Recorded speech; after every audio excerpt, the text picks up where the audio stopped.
Tonight on CBC Vancouver News. I was yelling at the dispatcher, hurry up, where's the ambulance? I don't hear the sirens. She did CPR on her friend for almost half an hour as they waited for an ambulance. He didn't make it. Now a retired nurse is demanding improvements to BC's 911 system.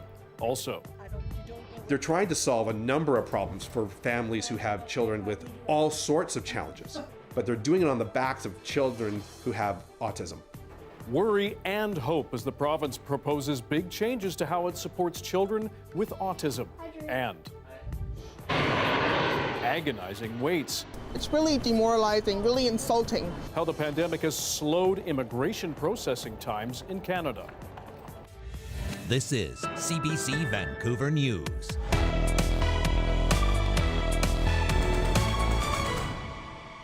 Good evening, thanks for joining us. A former nurse living in Duncan says BC must improve its 911 system now. She performed CPR on her friend for nearly 30 minutes while they waited for an ambulance to arrive. He didn't survive. As the CBC's Michelle Gassoub reports, she fears long wait times for paramedics and ambulances can turn deadly in critical situations. Diane Room worked as a nurse for 25 years, so when her friend Sheldon Billings went into cardiac arrest at her home in Duncan, she recognized the symptoms right away and knew every minute could mean the difference between life and death. They usually get nauseous, they usually can't talk, they get very diaphoretic or sweaty. Room and her sister phoned 911. She immediately started CPR, but it took 7 minutes for their call to be answered. The best CPR I've ever done in my life because you have so much adrenaline. But I was becoming exhausted. After 7 minutes, you're exhausted. After 35, I mean, my hands were so sore for a week. They waited more than 20 minutes for an ambulance to arrive, a wait confirmed by BC Emergency Health Services. Billings died. He was 46 years old. I was yelling at the dispatcher, hurry up, where's the ambulance? I don't hear the sirens, what's going on? I gave him a bucket, he threw up, and that was the last thing he ever did on this earth. The Ambulance Paramedics of BC has been warning of staff shortages since before the summer, flagging that longer wait times are becoming more common. The union says when a critical patient is forced to wait, it's also traumatizing for those answering the calls. When I talk to those dispatchers and call takers, it's horrible. It's horrible for them. And then when they can't send an ambulance or get an ambulance to somebody that in their time of need is absolutely distressing. The province has promised to create 85 new paramedic and 20 new dispatcher jobs, and ambulances have been added in some BC communities. But Room and her sister argue the system failed their friend. I'm not going to say that he died because of their poor response. I'm going to say he never had a chance to survive. Billings was a father of 2. Proud of his son, very proud. Yeah, a wonderful hockey player and a star. Known in the community as a Little League umpire and a food bank volunteer. A good friend, says Room, gone too soon. There's no second chance with a 911 call. Michelle Gassoub, CBC News, Vancouver. BC is reporting 549 new cases of COVID-19 today, and one more person has died. Justin McElroy has been keeping a close watch on the overall trends. What are we seeing today, Justin? Dan, overall, this was actually one of the more encouraging weeks in BC we've seen in some time. The rolling average down 17%.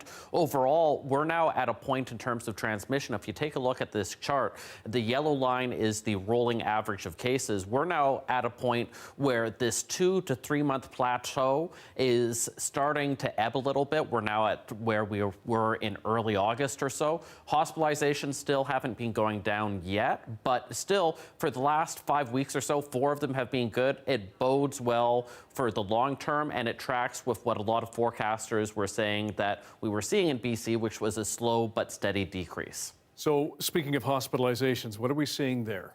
Yeah, we're not seeing that decline yet. One would hope so, given how low cases have been relative to the last few months over the last couple weeks. That hasn't happened yet. But one thing that still is very encouraging, at least from the government's perspective, is this per capita cases of unvaccinated versus fully vaccinated people. So you see in ICU, which is the key, there is 16 fully vaccinated people to 111 unvaccinated people, but per 100,000 people, it's a gap even greater, about 25 times more likely to wind up in ICU if you're unvaccinated versus fully vaccinated. It's why the government continues to press people getting vaccinated, even though we are over 90% now. But still, you know, we're at this knife's edge, as the government said, and they're still not fully confident we're going to be over the hump until we have a few more weeks of seeing these lower case counts. Okay, Justin, thanks very much. Thanks, Dan.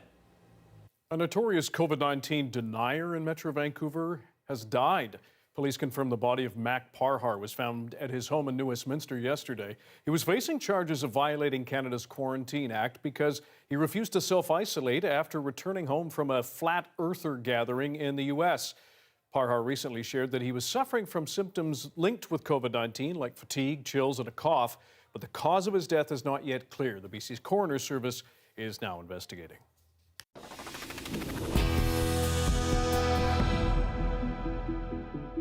The BC government is facing a lot of anger from some parents after announcing changes to its support system for children with autism and other developmental disabilities. But as Janelle Hamilton explains, others hope the new model will finally help families who've fallen through the cracks.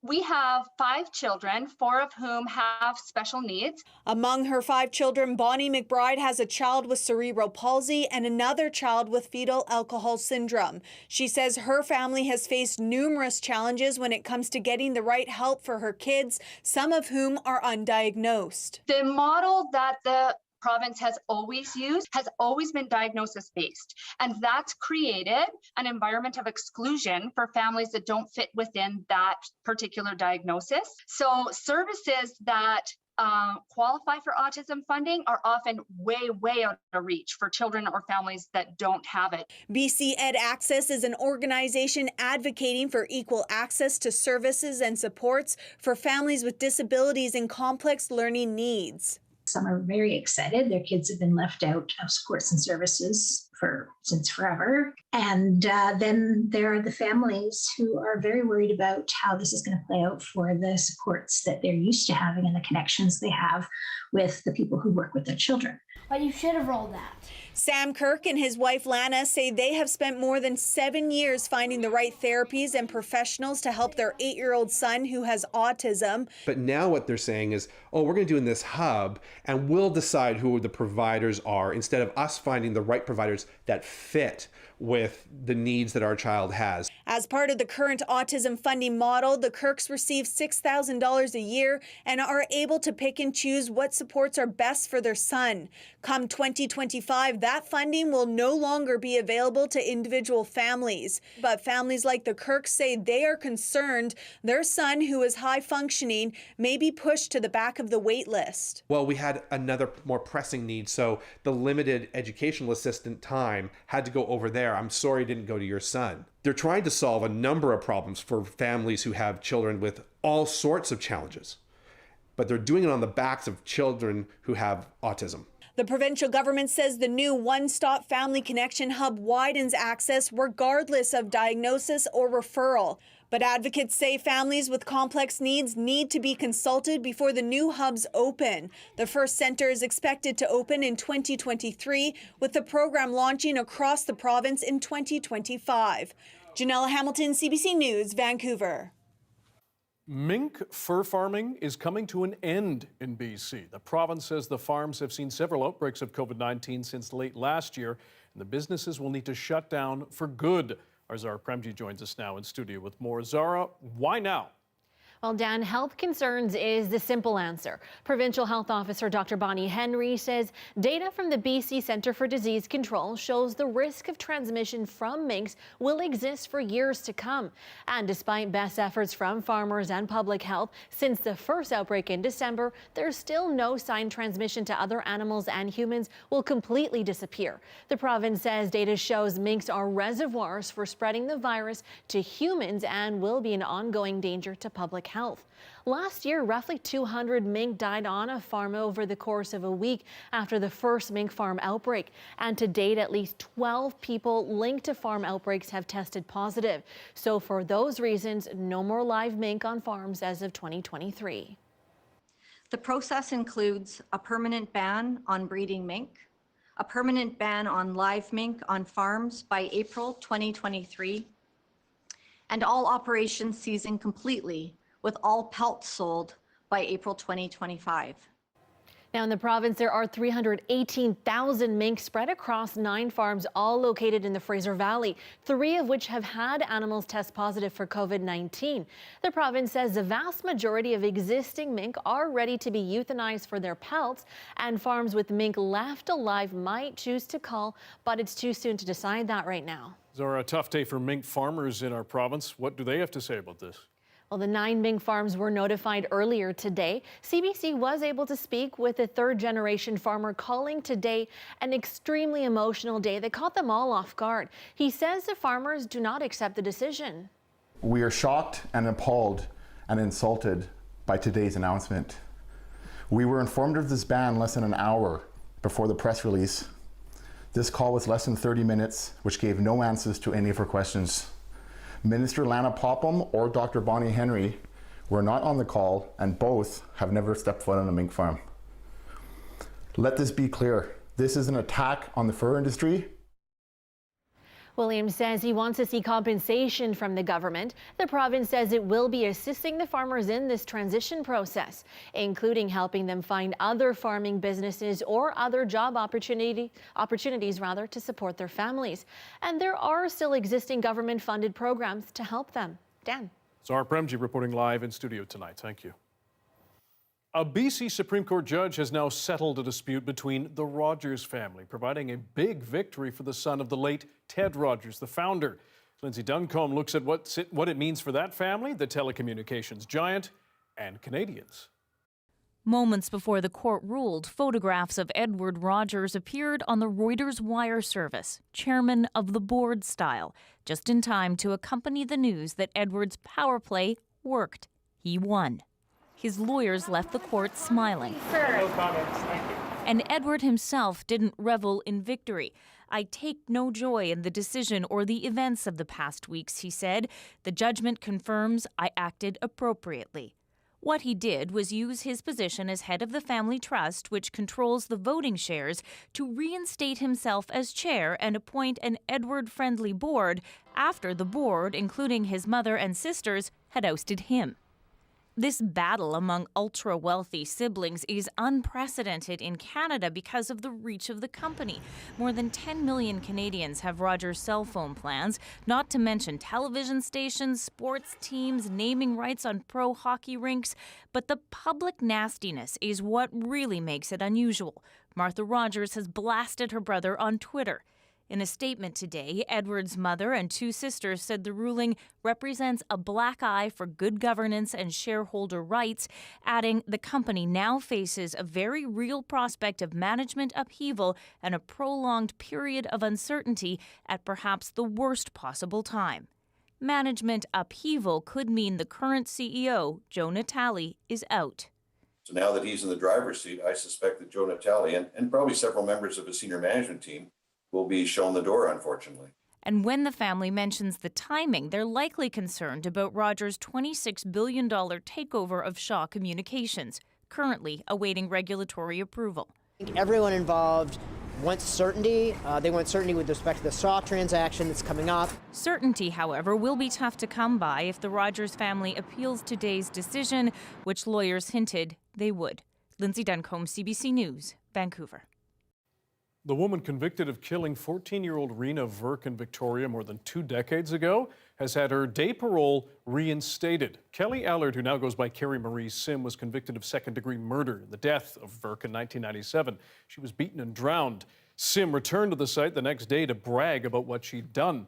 The mother of two has been allowed out on day parole since 2017, but this summer her privileges were revoked because of concerns about her mental health and behavior. There were incidents of abuse involving her partner, and she had been drinking despite court-imposed restrictions.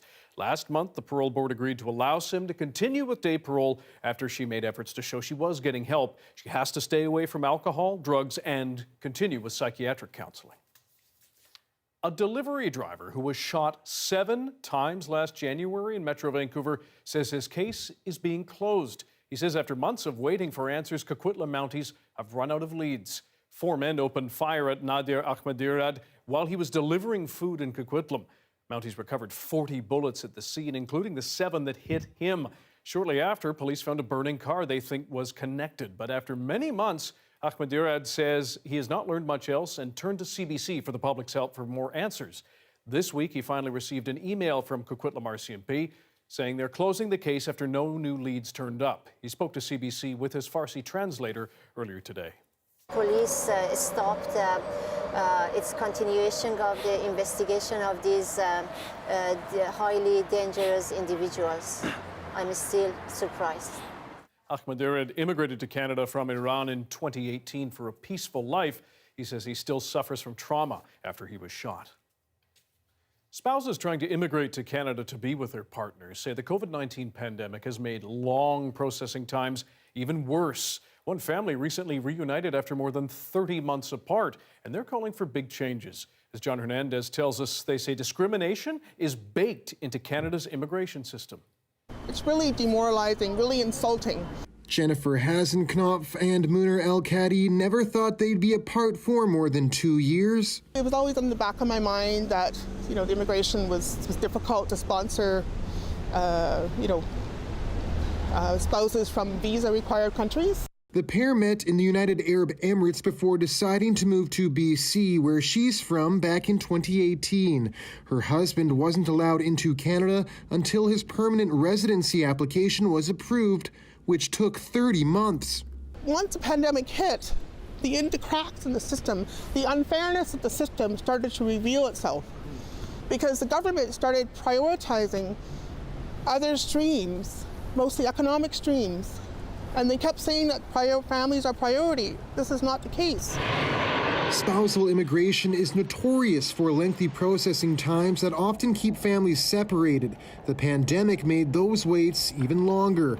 And while Ottawa says spouses can enter the country on visitor visas, critics say those applications are rarely approved. It's very understandable why they would want to try and get, for example, a visa first to come to Canada so they can file an inland sponsorship.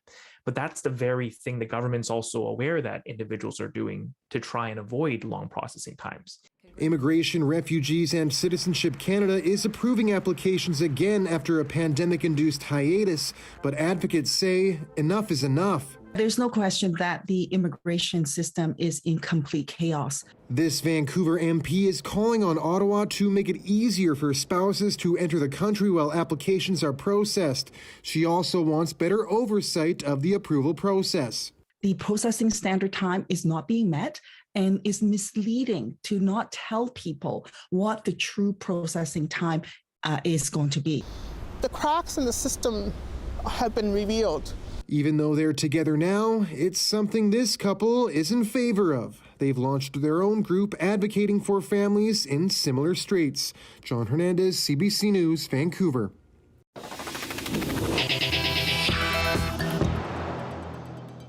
A Quesnel woman is still in shock after a very close encounter with a bear. It licked her. The woman was outside her home last night having a smoke. Her neighbor's security camera caught the incident seen here.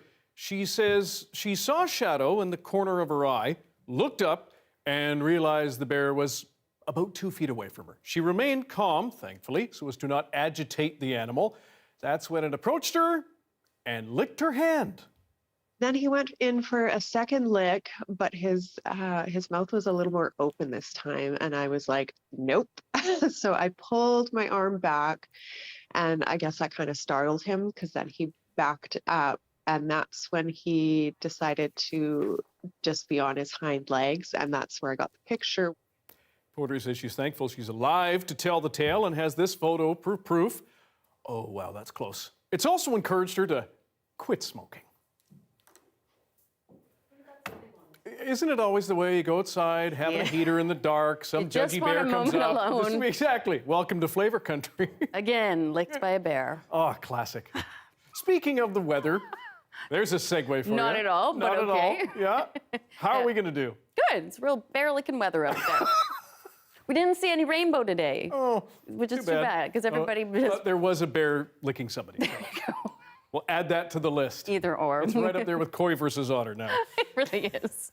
We are looking very unsettled today in many ways, but we did have very heavy rain to start the morning, and then we added into some clearer spots this afternoon, and then we're kind of back to the showers now, and that's really how we're going to roll through the weekend. We will see some precipitation for many areas that will be translated, of course, as to snow the further south you get, and we do have these bands just lined up to hit us one after the other. So we'll get a few little breaks in between those systems, but for the most part, yes, we are looking at fairly wet weather throughout the weekend and much cooler too. We're going to see that snow level dropping. We're going to get some snow for the local mountains, so that's great news. But for us, we're just looking at showers pretty much on and off right through the weekend. Daytime high around 7 tomorrow and up to 10 on Sunday, and looking pretty wet next week too. That'll keep the bears away. There you go. Stay inside. There you Avoid go. the licking bears. Thank you. You're welcome. School kids planted flags today on the grounds of the George Derby Center to honor veterans. Students from Armstrong Elementary, 2nd Street Elementary, and Caribou Hill High took part in the celebration. The flag event is part of a fundraising effort for that center. Residents and World War II veterans Jack Birch and Alan Brown were there to see it. It's a time that the public gets to recognize the people who went overseas, fought the good fight. For every $5 donation pledged, a flag is planted on the grounds. All proceeds will go towards supporting the veterans of the George Derby Center. It has been providing care to Canada's veterans for more than 70 years. And as Remembrance Day looms, the federal government is expected to raise flags in order to lower them again. What the Assembly of First Nations is proposing in recognition of the victims of Indian residential schools. Stay with us.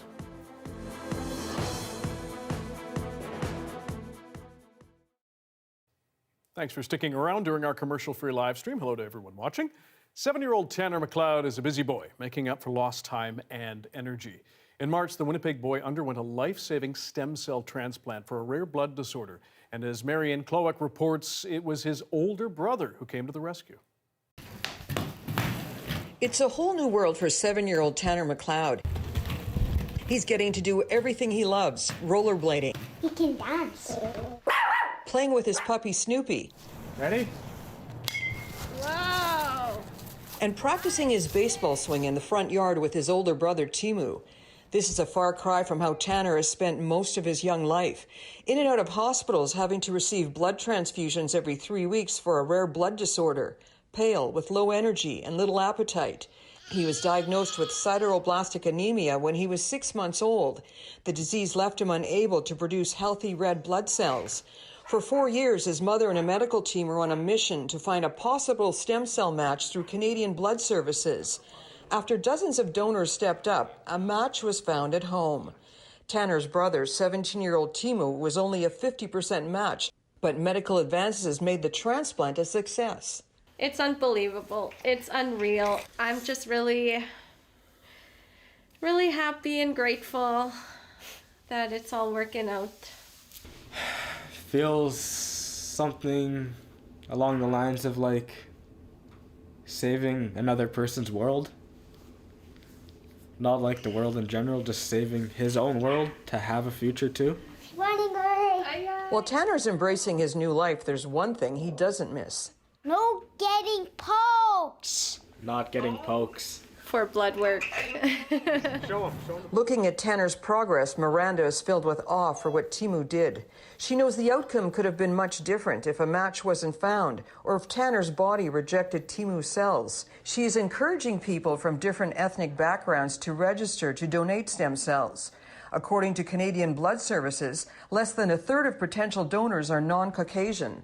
I will continue to say how important it is to get signed up on the stem cell registry, because it just might end up having a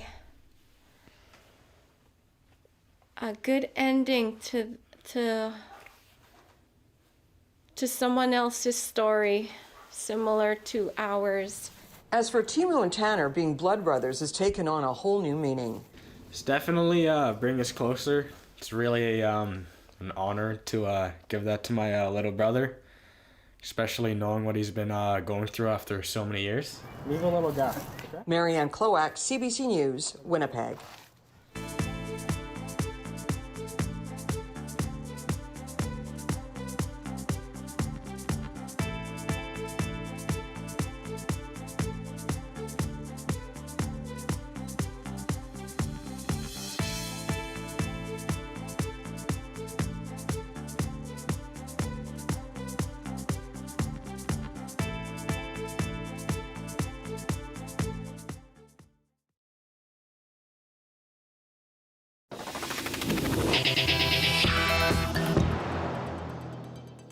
The federal government has announced how it will honor veterans and the victims of residential schools with the raising and lowering of the flag on federal buildings. The maple leaf will be raised and lowered several times next week, and it will remain raised after Remembrance Day ceremonies on November 11th. CBC's Olivia Stefanovic has more on the plan and the response. After flying more than 5 months at half-mast, the maple leaf will rise this Sunday at sunset. I think there is a sense that now is the time to do it, and this is a responsibility that we assume as the Government of Canada. The announcement comes after lengthy talks with Indigenous peoples. It was very honorary of Canada to lower their flags in remembrance of the mourning and the pain that many in this country were feeling. A show of respect for survivors and children who never returned home from residential schools, following the discovery of hundreds of unmarked graves in communities such as Cowessess First Nation. We cannot forget that. The government was under pressure to act. Flags needed to be raised so they could be lowered again on Remembrance Day next week. Sir, that's make my day. I think it's a great decision. This veteran, who served 2 tours in Afghanistan, is glad to see a resolution. To have the occasion to bring everybody together, remember that the liberty have a price. The move is also being welcomed by the Assembly of First Nations. We wanted to find that path forward. The national chief had called on Ottawa to fly an Every Child Matters flag alongside the maple leaf across the country. The government says it will instead make space on Parliament Hill for a survivor's flag from the National Centre for Truth and Reconciliation. That to us is really important, that action is going to come out of this, not just a symbolic gesture.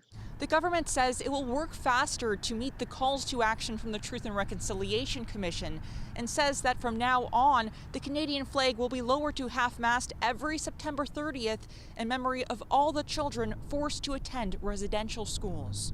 Olivia Stefanovic, CBC News, Ottawa.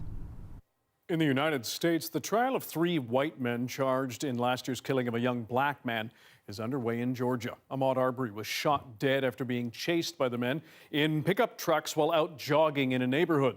Chris Glover is following the first day of the murder trial from Washington, D.C. And a warning for you, details in this story, particularly the videos shown at the trial, are disturbing.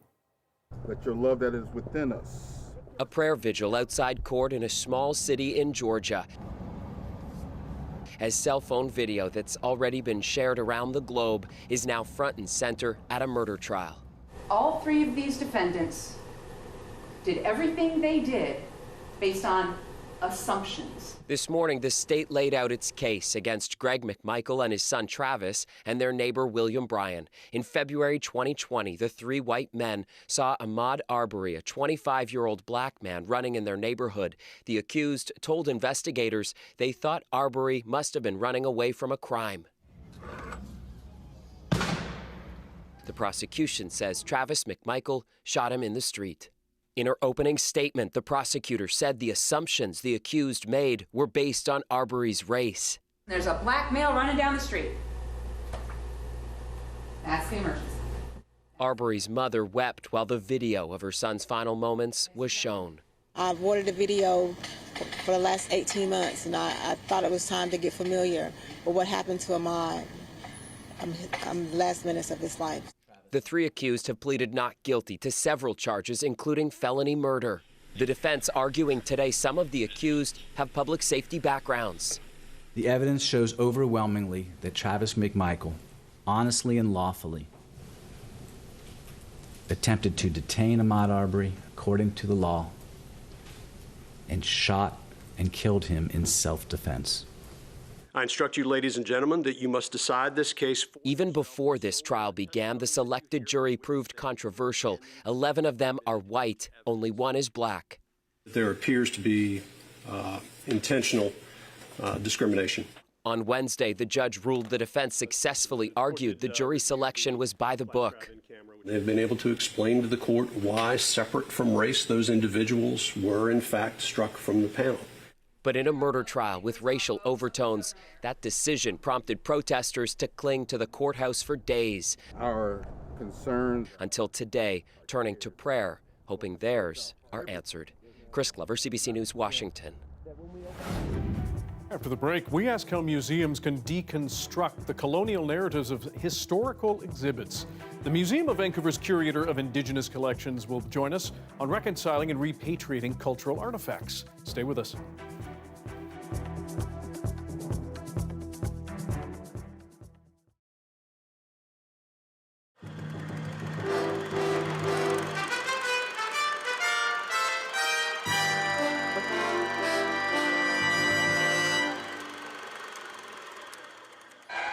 Vancouver fans call this the Grizzly Roar. But it's often more of a whimper these days. Hard to muster up much enthusiasm when a city's hoop dreams are about to be shattered. Doesn't look good. I enjoy every game I come to, so it's pretty sad. If all goes according to plan, by season's end, the Grizzlies are gone. With the NBA's blessing, the American owner wants to move his American players to an American city. And it's all about making big American bucks. When he bought the team last year, Michael Heisley saw things differently. I intend to do everything in my power to make this franchise a success in Vancouver. That was before he figured his losses would run over $60 million this season. Now Heisley is shopping for a new home. I know that people are disappointed with me in Canada. Starting with his 6-time season ticket holder. It makes me feel like we have been somewhat cheated. David Nelson hopes to save the Grizzlies by hunting Heisley down with lawyers. He's suing for what he calls false representation. This city's not been given a chance from day one.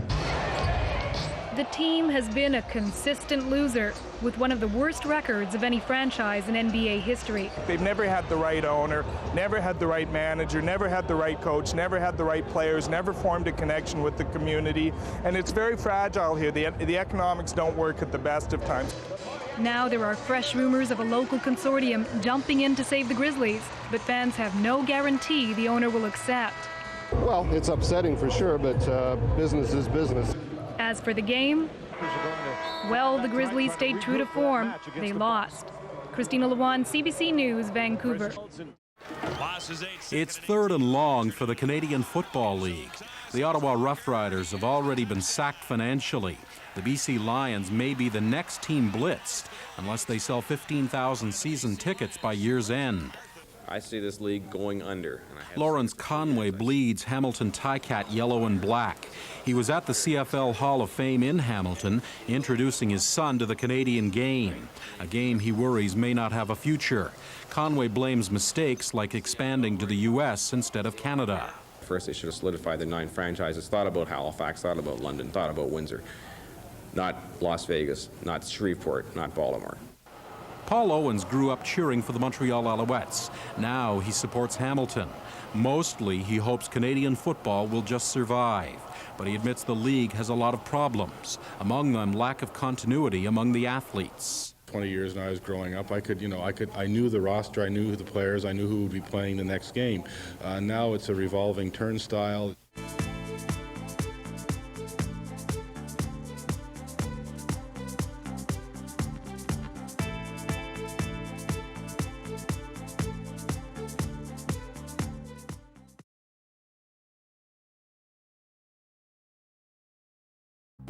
Here are some of the stories we're following for you tonight on CBC Vancouver News. I'm not going to say that he died because of their poor response. I'm going to say he never had a chance to survive. A former nurse says BC needs to improve its 911 system now. Her friend went into cardiac arrest at her home recently. She performed CPR on him for almost half an hour as they waited for an ambulance. He died. The Union for Paramedics says the delays are traumatizing for patients, loved ones, and those taking the 911 calls. The province has pledged to hire dozens more paramedics and dispatchers. Then there are the families who are very worried about how this is going to play out for the supports that they're used to having and the connections they have with the people who work with their children. Big changes to how BC supports children with autism has some parents very worried and others hopeful. The new system would create one-stop family connection hubs. Some parents and guardians fear their kids will be pushed to the back of the line, while others hope more families will be able to get care. The government started prioritizing other streams, mostly economic streams, and they kept saying that families are priority. This is not the case. And spouses trying to immigrate to Canada to be with their partners and loved ones say the pandemic has already made long wait times even worse. One family was reunited after more than 30 months apart. Now a Vancouver MP is calling on the federal government to make it easier for spouses to enter the country while applications are processed. The Royal BC Museum announced earlier this week it will be closing its exhibits that reinforce colonial narratives. And that has spurred more conversations about how Indigenous people can take charge of telling their histories in museum spaces. The museum said overhauling the exhibits would involve a great deal of consultation to build narratives outside of a colonial lens. The decision comes after the museum's CEO stepped down after an Indigenous former curator accused senior leadership of inaction against racism and discrimination among staff. Most museums in the province have been traditionally established and overseen by Euro-Canadians.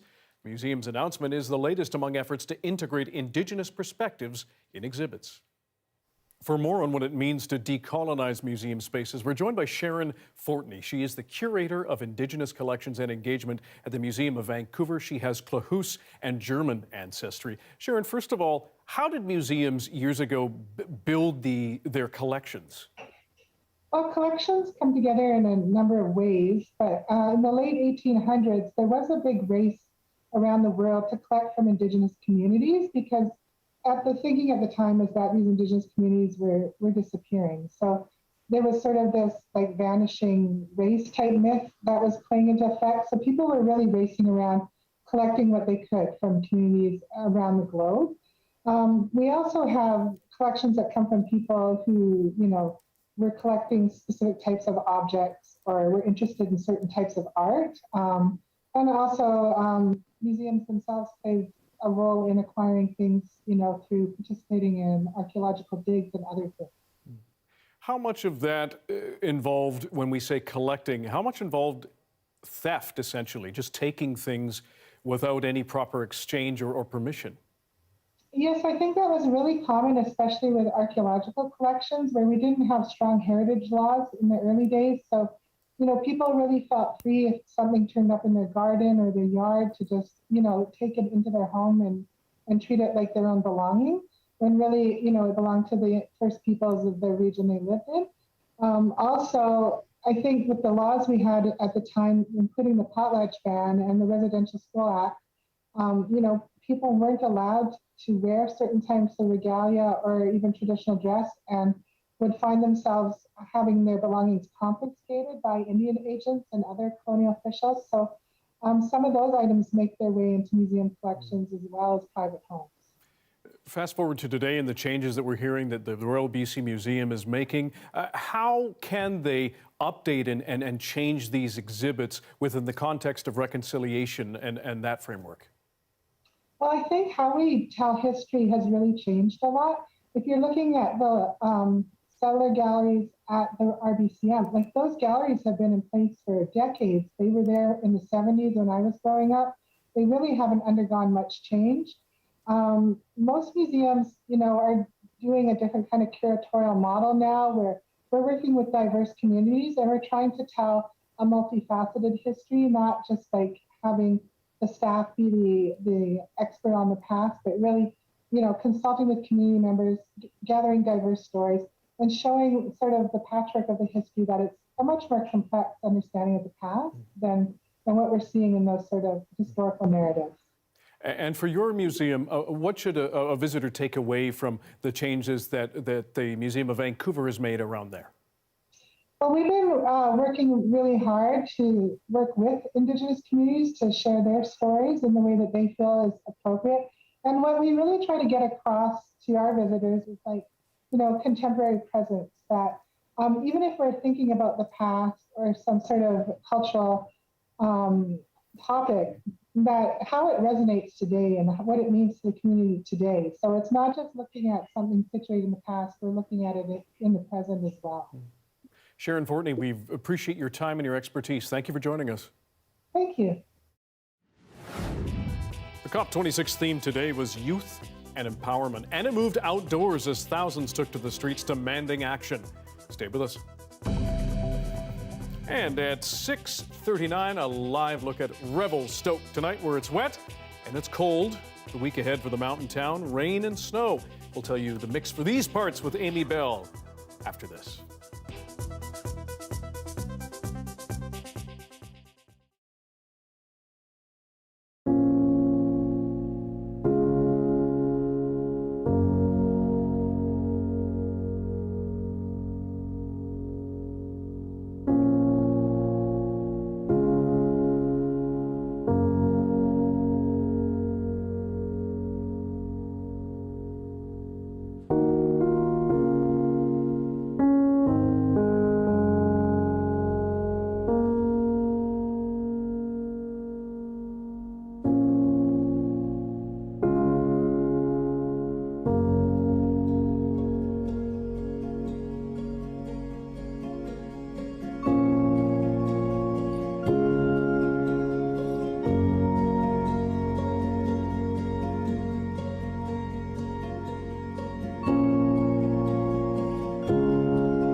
In the year 2050, how will BC look?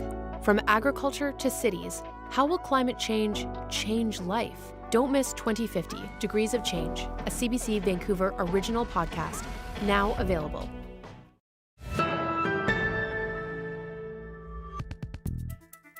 Today's agenda at the UN Climate Summit focused on youth and public empowerment. But it wasn't just inside the COP26 venue that young activists took center stage. As Tissa Arcilia reports, thousands marched through Glasgow demanding world leaders step up their actions against global warming. Among them, Swedish climate activist Greta Thunberg calling the summit a green wash. Thousands of young people have gathered here in the center of Glasgow, marching throughout the city in the Fridays for Future climate protest. They say they're here to make sure that politicians and leaders meeting at the COP26 climate summit hear their voices. Now, pledges have been made throughout the week on ending and reversing deforestation, on phasing out coal-fired power plants, as well as funding, coming up with $130 trillion in private funding, for example, or reducing methane in the air. They said they've heard all these pledges, but what they want to see are not words, they want to see action. The COP has turned into a PR event where leaders are giving beautiful speeches and announcing fancy commitments and targets, while behind the curtains, the governments of the global north countries are still refusing to take any drastic climate action. And the voices of future generations are drowning in their greenwash and empty words and promises. We need change, we need to talk about it, because sometimes it's not because that they know about it that will make the change today, but we need it to happen today. There is an urgency, and the urgency, you can even feel it more in racialized communities. This is our planet that I'm going to grow up on, and if it's not here in a healthy state, just what do we do? Well, the people who are here say there is power in mass movements, but also they understand that there's only so much they can do as individuals. Change, they say, needs to come from the top. Policy changes from politicians in order to change the system. I was those kids 25 years ago at the first conference of parties in Berlin, calling on governments to do more. And today I am in government working hard every day with my cabinet colleagues, with the Prime Minister, to ensure that Canada plays a very constructive role. Today is all about the voices of the youth, the young people who will inherit this planet. The president of COP26, Alok Sharma, said these voices have to be factored in every decision made by ministers at COP26. Tessa Arcilia, CBC News, Glasgow.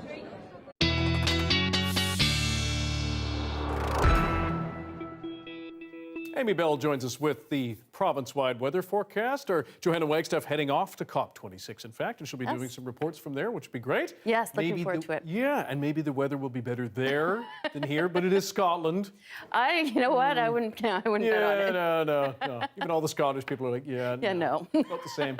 Sorry. Yeah, definitely going to be a bit wet this weekend. Nothing like last weekend, unfortunately. And as we saw today, it wasn't a complete wash. We had very heavy rain to start, and then we saw even some breaks of blue sky, a little hint of sunshine, depending on where you were, before we headed back into some showers. That's kind of what we're going to see throughout the weekend. We've got these bands of precipitation that are just setting up, ready to make their way in towards us. So we will see some showers and some snow at the higher elevations and into the interior and heading north. And then you can see sort of by Sunday, we've got a much more organized system making its way towards us. So we're going to see heavier rain to start off the week. But for the weekend, you may catch a few breaks in the clouds and some certain dry spots. But for the most part, we typically see this time of year, we are going to be trending towards wetter weather. Taking a look across the province, though, as you can see, a bit unsettled. So we'll see a few bits of sunshine, especially over on Vancouver Island. Whistler, you'll see some wet flurries in the village, and then, of course, snow on the higher elevations. And we'll see snow for the local mountains here, which is great news. Pretty socked in with clouds in the Fraser Valley for tomorrow, though. And then taking a look, it's a beautiful day in Dease Lake, but chilly. Prince Rupert, you'll see some sunshine before you head into afternoon showers. Port Hardy looks great. Victoria unsettled. Chance of some wet flurries in the Okanagan, and also as you make your way through Prince George, we've got some very light flurries. And then for us, yes, it's just going to be wet and much cooler than we've seen earlier this week. And that's why we're going to see that snow level dropping, and we'll see a lot of sun or a lot of snow coming in next week for the North Shore Mountains. But wet on and off for Saturday, Sunday, Monday, Tuesday, Wednesday, probably even Thursday at this point. It's November in Vancouver. Really going all out on those graphics. Well, you'll notice that's actually showers on Sunday, Monday, and then heavier rain on Monday. If you squint real hard, yeah, that's right. It's a little bit different. Touche. You're welcome. You may have heard of the sustainabilities. Young people across our province united by the urgency to stop global climate catastrophe. In a 4-part series with our Creator Network, we spoke with members of that movement who all have a different perspective on how to be an activist. In this last episode, we meet an organizer who's learning how she can adapt her future career to the climate crisis.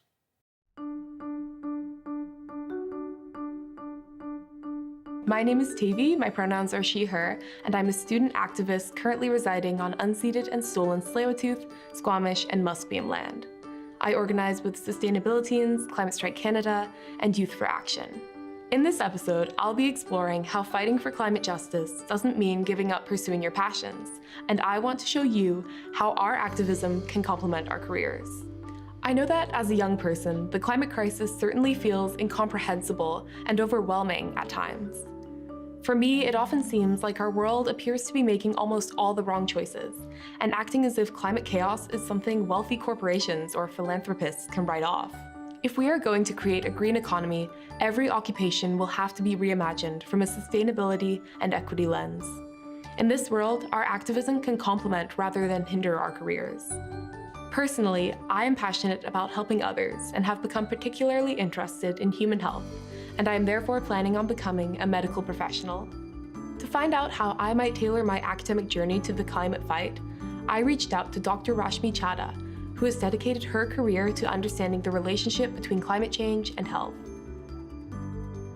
So for you, what is the connection between the climate crisis and health? What I see happening, and this is based on my readings and from various health organizations, including the World Health Organization, is we're going to see an increase in health and mental health related issues from the climate crisis, whether that be from heat-related illness to wildfire smoke-related illness, vector-borne diseases, increase in Lyme disease, malaria. And as with every part of public health, it's the people from poorer countries who have less access to resources, clean water, are the ones who are going to suffer more. And so, you know, that big disparity between peoples is going to widen, the gap's going to continue widening.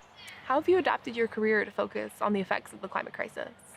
Well, in work, I write for a newsletter, and I'm a member of the Green Leaders Healthcare for my health authority. And outside of work, I'm part of a doctors group on planetary health and work to lobby different levels of government with my group to get some climate change action.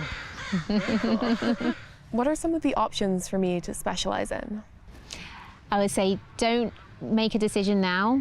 Get on the wards, see patients, and see where your passion lies, and know that you will be able to do your climate advocacy work within whatever profession or discipline you choose. So don't even commit yourself to anything yet. Just get into medical school and get studying. Yeah.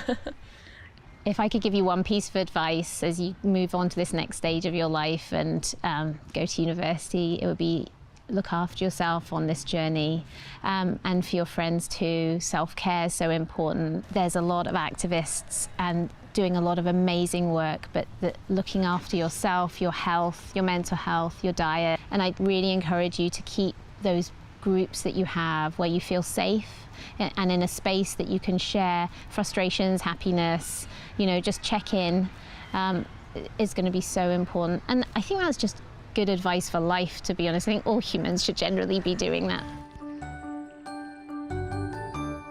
My conversation with Dr. Chadha was enlightening for planning my own career, but the green economy doesn't just need healthcare professionals.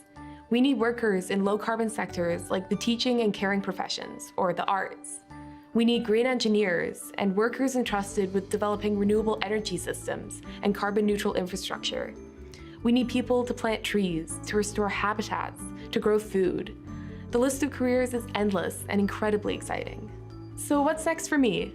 This year, I will be starting a degree in life sciences at the University of Toronto with a focus on environment and sustainability. In the interim, you'll find me in the streets protesting alongside my fellow activists. I find comfort in knowing that I can channel my negative emotions towards building a career where I can prevent and treat the adverse health effects resulting from the climate crisis. My ultimate goal is to build communities wherever I go, where we all share this sense of unfaltering hope and put our quote-unquote radical vision for justice into action. It is a new space celebrating the resilience of Vancouver's Chinese community inside the Chinatown Storytelling Center. After this.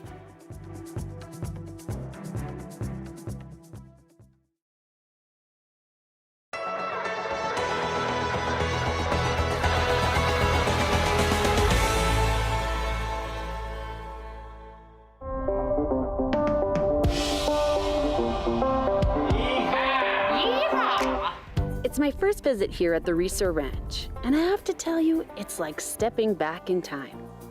I'm sleeping tonight in the Reser family home, a building that's over 100 years old, a place where you're surrounded by relics of the past and old family photos. Even turning on the light is quite the experience. The owners, Teresa and Scott, are very welcoming and have a good sense of humor. This ranch has been in Scott's family for 4 generations. It was his mother who chose to turn the place into a tourist destination in 1991. Teresa and I moved back into the area. We worked with my mom for a while with the bed and breakfast, and then we started adding cabins, and here we are doing what we do. The couple has been running the place for about 20 years now. And part of its reputation comes from the steak they serve for dinner. And why not ranch it up with some ranch dressing? During dinner, Scott shares stories and some cowboy poetry. Far over the ocean, this somehow didn't seem right.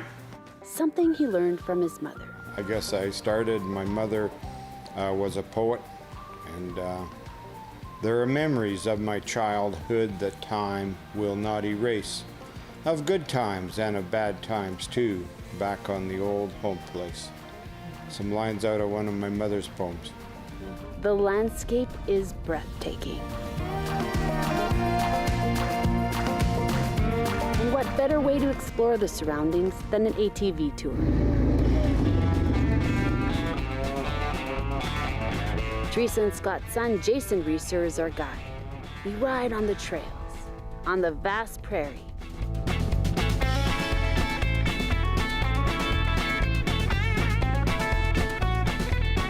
and in the forest.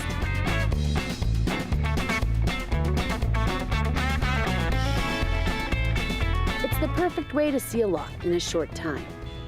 Jason loves this place where he grew up.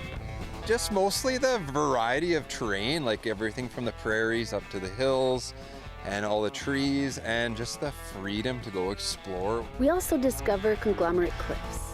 They're made of round rocks that are welded together by a natural cement. I'll say it again, the landscapes are extraordinary.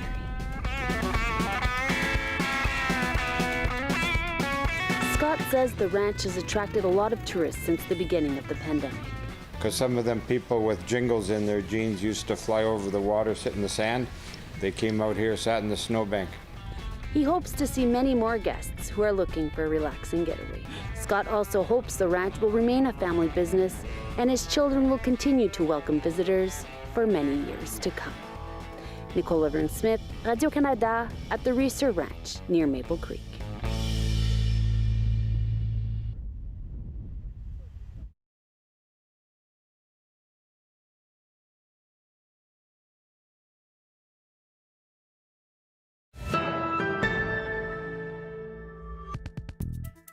A new cultural landmark has opened in downtown Vancouver.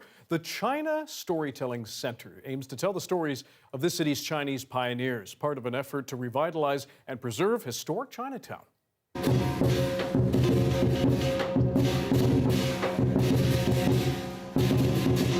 This is the first Chinatown Storytelling Center in Canada, and it has been a very long and arduous journey. That seems quite fitting, in a way, because our storytelling center begins with the journey of Chinese immigrants coming for the gold rush.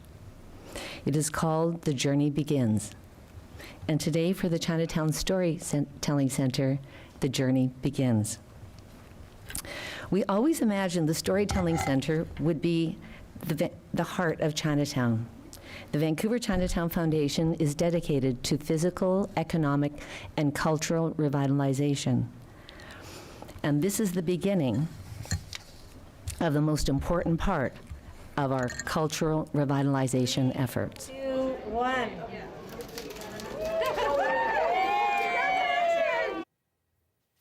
Before we leave you tonight, more on the Quesnel woman who went out for a smoke and was licked by a bear. Guess who shot a short video? Melanie Porter says she saw a shadow in the corner of her eye, looked up and realized the bear was about 2 feet away from her. She remained calm so as not to agitate the sign. That's when it ambled up and licked her hand, naturally. When the bear came in for a second lick, that's when Porter thought, enough's enough. The bear backed up, and Porter, who thought this might well be her end, took what she thought was a photo. Nope, she also shot a short video. And she's thinking about quitting smoking. All it took was a bear. Thanks for being with us tonight and all this week on CBC Vancouver News at 6. You can watch our newscast on CBC Gym, the free app. We're also on Facebook, YouTube, and Instagram, and on our website, cbc.ca/BC. Your next local news is at 11 o'clock tonight, right after the National Tonight with Zara Premji. Enjoy the weekend. Please stay safe. We'll see you on Monday.